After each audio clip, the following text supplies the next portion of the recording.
buenas noches, bienvenidos y bienvenidas a su programa Respuestas a Preguntas que Incomodan. ¿Cómo están? Espero que ustedes estén bien, así como nosotros lo estamos, y que estén disfrutando de este hermoso programa con un café o con un chocolate. Nosotros estamos acompañados de agua en esta noche. ¿Yatensi? Esto es el alimento más importante en el organismo humano. Es correcto, y usted que se cuida tanto de la salud, sí, ¿no es cierto? Sí, me cuido. Muy bien, chévere. Todos los días hago deporte, Yadelsi. Eso es bueno, Yatensi. Y usted prometió que va a correr conmigo en la mañana a las 6 de la mañana. Oh, Dios mío, eso es una tarea muy difícil, Yatensi. Muy bien, amigos y amigas. Hoy tenemos un programa bastante interesante.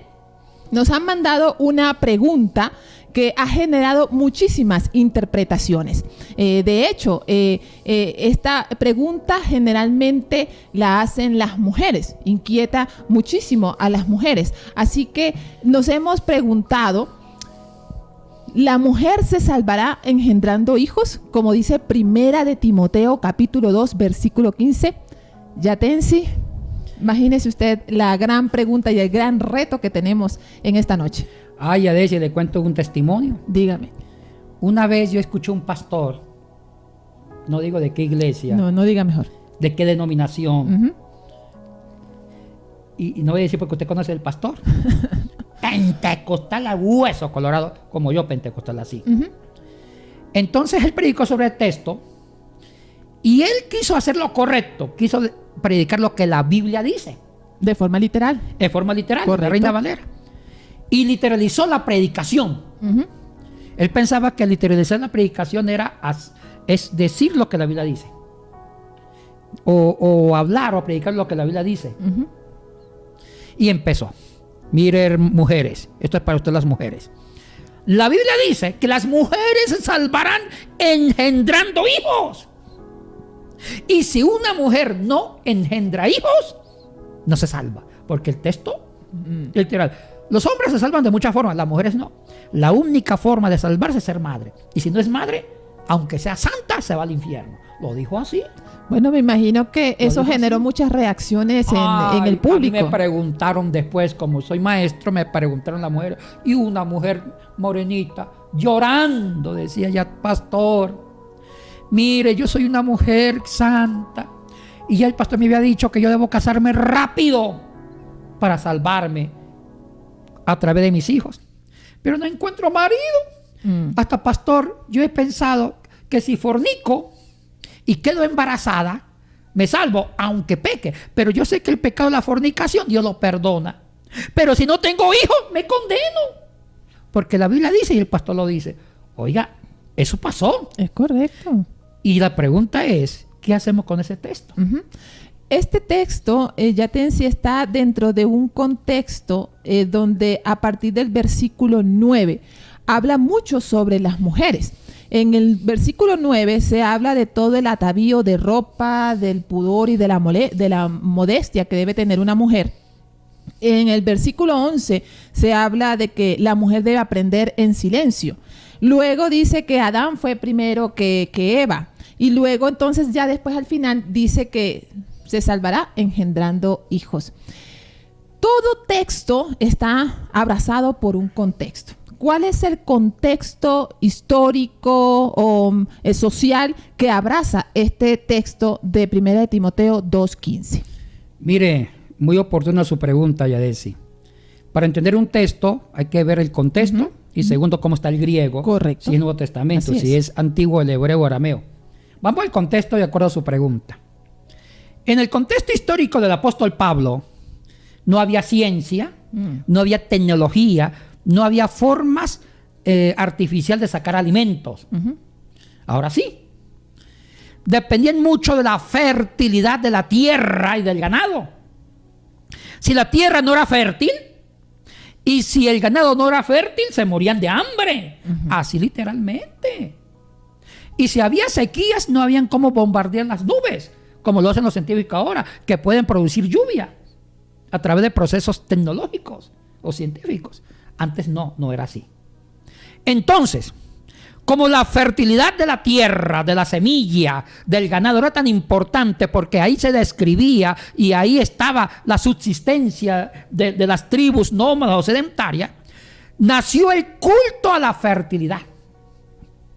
En el politeísmo antiguo de todas las religiones, Sumeria, Acadia, el norte de Israel, los cananeos, los egipcios, después los griegos, los romanos, en todo el panteón de los dioses, así como había un dios del sol, de la luna, había un dios de la comida, de la fecundidad, de la fertilidad. Y ese dios de la fertilidad, por lo general, era una diosa, mujer. Oye, interesante. Se asoció el tema de la fertilidad con lo femenino, la hembra. Interesante esto. Casi el 90% de las religiones.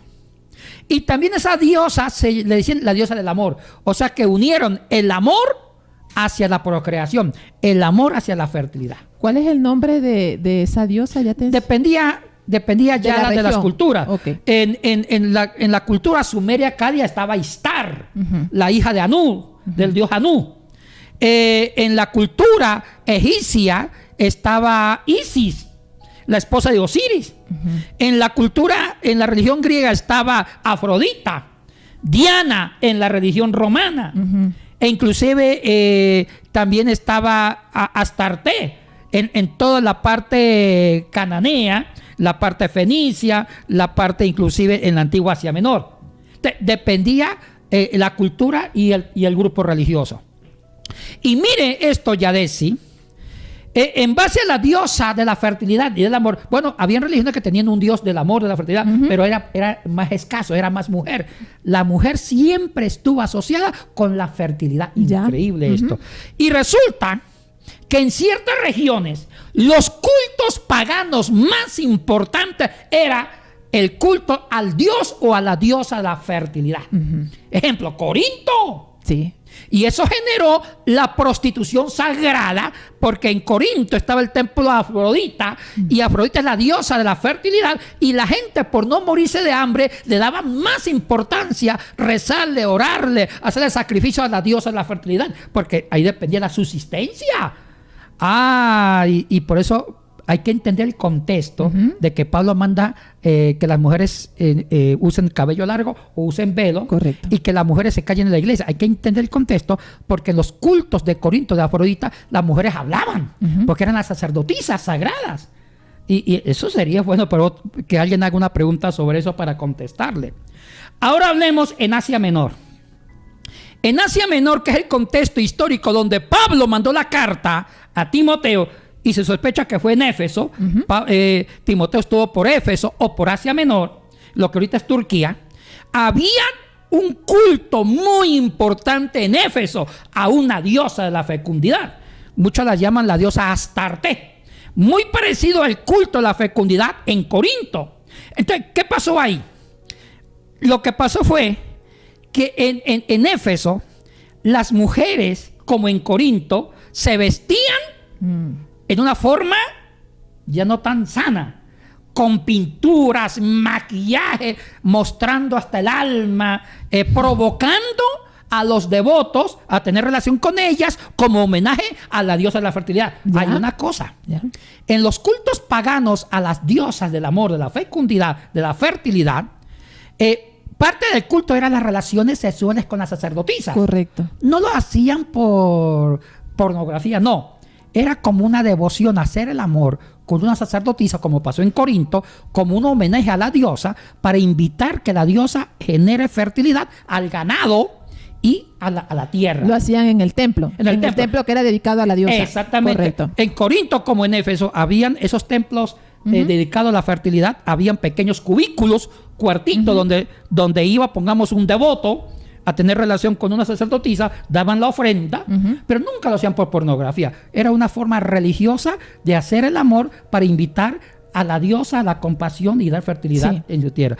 Y las mujeres sacerdotisas, como en Éfeso y en Corinto, tenían su propia forma de comportarse. O sea, entender el contexto que Pablo le está diciendo a Timoteo, que las mujeres sean más decorosas, porque está contrarrestando esa influencia cultural por los cultos paganos a la fertilidad.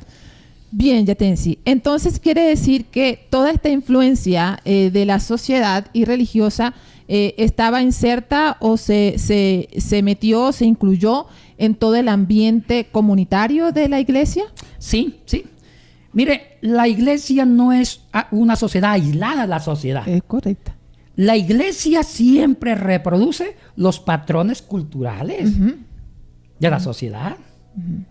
Inclusive los cristianiza. Así es. Y eso es un fenómeno antropológico, sociológico muy importante, Yaretsi. En el versículo 15 exclusivamente dice, pero se salvará engendrando hijos. ¿Cómo interpretar desde el griego, que es el idioma en el que se escribe este texto, exactamente el verbo se salvará o salvará, que creo que es una de las palabras más relevantes y claves en este texto? Aquí tengo el Nuevo Testamento en griego de Nestlé Alan y lo vamos a revisar bien. Aquí hay una cosa que tengo que precisar. La palabra se salvará. ¿Y por qué Pablo dice eso? Que las mujeres se salvarán engendrando hijos. No es lo que quiere decir el texto griego. ¿Ya? Voy a explicar esto. Primero, que hay un error en varias traducciones que han traducido literalmente del griego al latín y del latín al español. Ahora, primero, la palabra salvará. Aquí está sotesetai.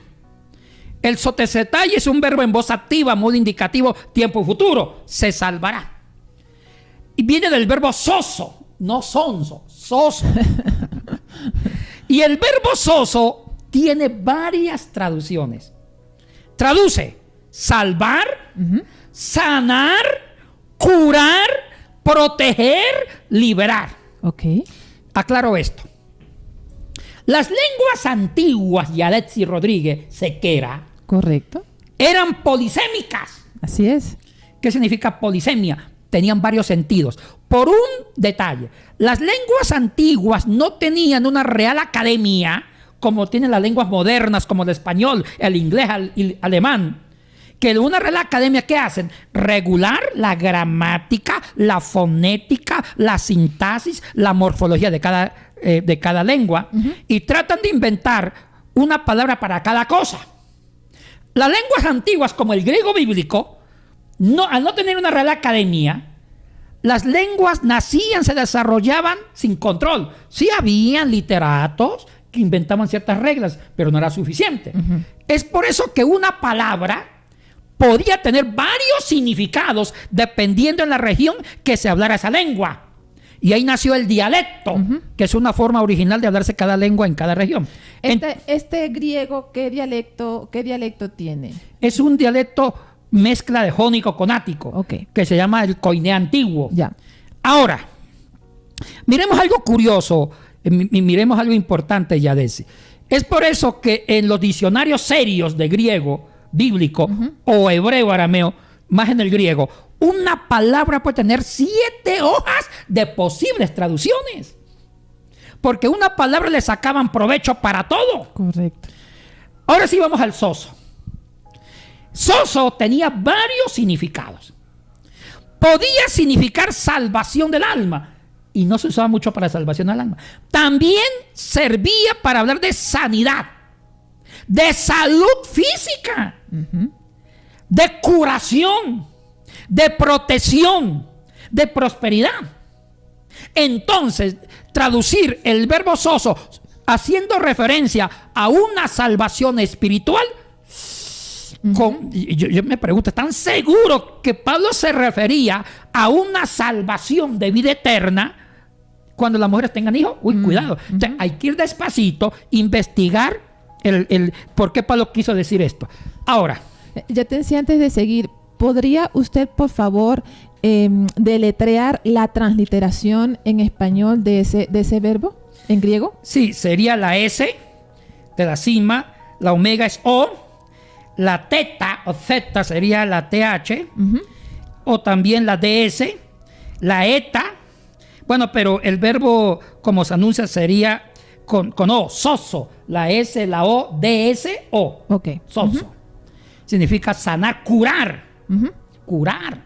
Cuando usted va al Nuevo Testamento, al griego, cuando dice Jesús sanó, Jesús curó, se usa este mismo verbo. ¿Ya? O sea que Jesús lo usaba no tanto para hablar de una salvación espiritual, sino cuando Jesús sanaba personas, cuando Jesús curaba a alguien, a un paralítico, a un ciego, a un leproso, lo limpiaba, se usa el soso. Jesús sanó. ¿Ya? El mismo verbo que se está usando ahora para una salvación. Ahora, usted que usa mucho las traducciones semánticas, ¿cómo sería esta traducción semántica en el versículo 15 del capítulo 2 usando ese verbo? Mire cómo lo voy a traducir. Ajá. Sería así. Si permanecen en la fe, en el amor, en la santidad, con decoro, serán sanas a través de la procreación de los hijos. ¿Ya? Uy, ¿por qué se dice serán sanas? Procreando hijos, tiene un contexto también. Bueno, pero eso sería importante que usted también nos lo explique, porque yo me hice también la misma pregunta en mi mente. Ahora, ¿sanas de qué? Mire, como dijo un gran boricua, vamos despacito. Una famosa canción de Luis Fonsi, que a usted le encantaba. Vamos despacito. Mire, Yada, aquí hay mucha tela que cortar. Espero que el tiempo nos alcance. Hay una cosa que me preocupa, que a veces la lógica no nos funciona. Hay personas que literalizan el texto y literalizar el texto da un machismo, que las mujeres deben procrear para ser salvas según el texto. Cuidado. Si esto fuera así, que Pablo quisiera decir eso, entonces Pablo se está contradiciendo. Porque para Pablo la salvación no es por obras. Porque tener hijos, engendrar hijos sería una obra. Es correcto. Sería una obra para ser salvo. Así es. Cuando Pablo en Romanos, en Gálatas y en la misma carta a Tito, que es otra carta pastoral, Pablo está diciendo que la salvación es producto de la gracia divina. Es un acto de gracia, de amor al humano. Justificación por fe. Por fe. Entonces, al decir que al tener hijos, engendrar hijos, alcanza salvación, entonces estamos hablando que las mujeres se salvan por obra. Sí. O sea, quiere decir que usted no se salvaría. Bueno, hasta ahora no, porque no he tenido hijos. Correcto. No diga nada mejor, no diga nada mejor. Mejor explíqueme por qué dice el texto en esa traducción semántica sanas. ¿Sanas de qué? Ya. Entonces ya quedó claro. Sí. Que si entendemos que las mujeres se salvan en engendrar hijos, va en contra de la teología de la salvación de Pablo, porque la salvación no es por obra, sino por la gracia. Porque hacer hijos sería una obra. Ahora, vamos al contexto. Pablo está dentro del contexto de la fertilidad, porque también Pablo tenía que comer de la tierra, del ganado. Ahora, lo que va a hacer Pablo, y en ese tiempo, toda hembra, para ser sana tenía que producir, engendrar. O sea que engendrar hijos, tener crías, era una muestra de sanidad de la hembra del ganado. Increíble. Y eso era parte de la cultura. Una vaca que era estéril era sinónimo de enfermedad. Oiga, qué curioso esto. Una mujer, ya sea en la cultura griega, romana, judía, egipcia, en todas las culturas antiguas que vivían en la fertilidad, porque la hembra era sinónimo de fertilidad, por eso que las diosas eran de la fertilidad eran mujeres. Si una mujer no podía dar a luz o quedar embarazada, era signo de enfermedad. No era sana por la cultura de la fertilidad. Entonces, Pablo está en esa cultura envuelto, donde una mujer que se casaba y no podía tener hijos, está enferma. ¿Cómo mostraba sanidad? Engendrando hijos. Ya. Entonces, lo que Pablo quiere decir, tener hijos era sinónimo de sanidad. Entonces, ahora sí vamos a la traducción semántica de nuevo. Se debe traducir al revés. Decir que se salvará engendrando hijos, empezando por eso, está mal. Se debe traducir primero con el predicado. Decir, si permanece en la fe, porque la que salva es la fe. Sí. Si permanece en la fe, en el amor y en la santidad, con decoro, se sanarán a través de la procreación. Pero ahí entonces me sigue quedando la interrogante, Yatensi. Aún a pesar de la traducción semántica y del estudio en griego, me sigue quedando esa interrogante de que entonces una mujer podrá ser sana es engendrando hijos. ¿En qué cambia entonces este significado en el texto? ¿Una mujer entonces que no tiene hijos no es sana? Entendamos la cultura que estaba envuelto Pablo. Pablo no puede ir más allá de patrones culturales. Correcto. Es mejor entender ese verbo como sanidad antes que salvación espiritual. Ya. Entonces, que digamos que las mujeres que permanecen en la fe, en el amor y son santas y viven el decoro. ¿Por qué Pablo dice y son decorosas? Viven el decoro. Quiere decir que ya no repiten las costumbres que vivían las paganas, siguiendo las diosas de la fertilidad, que vivían con el cabello cortado en el caso de Corinto. Entonces, cuando dice decoro, es que se vistan decorosamente. Entonces Pablo está diciendo, si permanecen en la fe, que es lo importante, en el amor, fundamental, fruto de la fe, y son santas, y viven el decoro, entonces se sanarán a través de los hijos. O sea que la sanidad se manifestaba a través de la procreación. Ya. O sea que no ha dicho algo descabellado. Porque hasta el día de hoy, cuando una mujer de pronto no puede tener hijos, ojo, hasta la ginecología dice, tiene un problema en las trompas o en el útero, y le hacen exámenes. O sea que también el concepto de no fertilidad en la mujer o también en el hombre es producto de un problema fisiológico. Y ese problema fisiológico es como una pequeña enfermedad. Hasta el día de hoy se mantiene ese concepto, hija. Se mantiene. Y eso es cierto. Cuando una mujer está casada y quiere ser mamá y no puede, algo pasa. Porque si estuviera sana en sus órganos de reproducción, obvio que tendría un hijo. Entonces, siempre, si no puede fecundar, es porque tienen un problema fisiológico. Y de hecho lo tiene. Y el médico lo encuentra.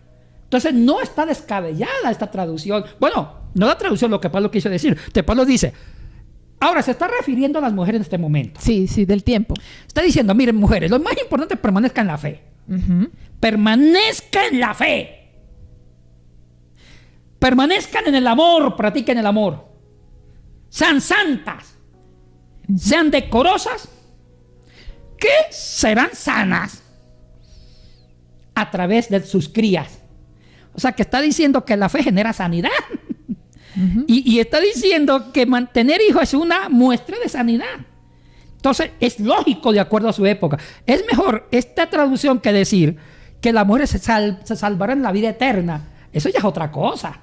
Ahora está hablando de un tema de salud que es producto de la fe. O sea, que está diciendo que si tiene fe, practica el amor, son santas, son decorosas, sí, viven la sanidad como fruto de la fe. Vivir en la sanidad. ¿Y cómo se mira una mujer sana? ¿Cuál es el signo visible de la sanidad de una mujer en ese tiempo? En ese tiempo. Eran correcto. las crías, los hijos. Sí, o sea, que está bien, hija. Pero ya cambia el sentido. Una cosa es que sea sana y otra cosa es que se salven. Ahora, ¿yo por qué no traduje? No he traducido, porque también el verbo se puede traducir como salvación. Sí. Se puede. ¿Sabe por qué no traduje así? Preferí sanidad porque también es posible esa traducción por el contexto. Pablo no se va a contradecir. Decir que las mujeres se salvan teniendo hijos ya es la salvación producto de la obra. Y Pablo va en contra de que la salvación sea por obra, sino por la gracia de Dios. Ahora, en el Antiguo Testamento, ¿cómo se veía esto de la fertilidad en la mujer? Ay, lo mismo. Porque hay muchos textos bíblicos donde vemos, historias bíblicas, donde vemos que las mujeres sufrían, lloraban, se angustiaban por el hecho de no poder tener hijos. Y eso era como una especie de sufrimiento, ¿no es cierto?, para ellas. En el mismo caso de Sara, en el mismo caso de Ana, etcétera. Sí.